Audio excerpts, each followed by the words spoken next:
சுற்றுப்பயணத்தில் மக்களினுடைய குறைகளை கேட்டறிந்து மனம் நொந்து போனதாக திரு எடப்பாடி பழனிசாமி தெரிவித்திருக்கிறார்.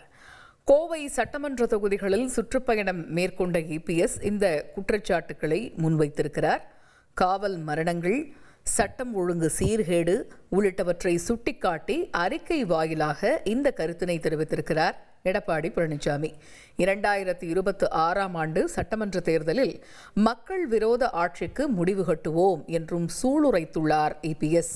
அனைத்து தரப்பு மக்களினுடைய பேராதரவுடன் மீண்டும் அதிமுக தனிப்பெரும்பான்மையுடன் ஆட்சி அமைக்கும்.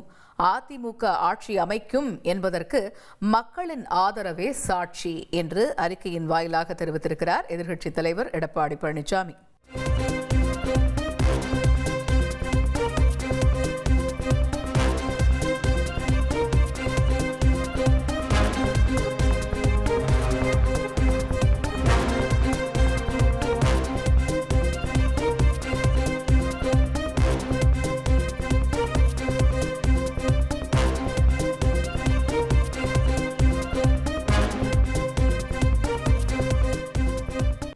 ஃப்ரெண்ட் ஆக்கிக்கோங்க. தந்தி டிவியின் சப்ஸ்கிரைபர்ஸ் அண்ட் ஃபாலோவர்ஸ் குடும்பத்துல நீங்களும் இணையுங்க.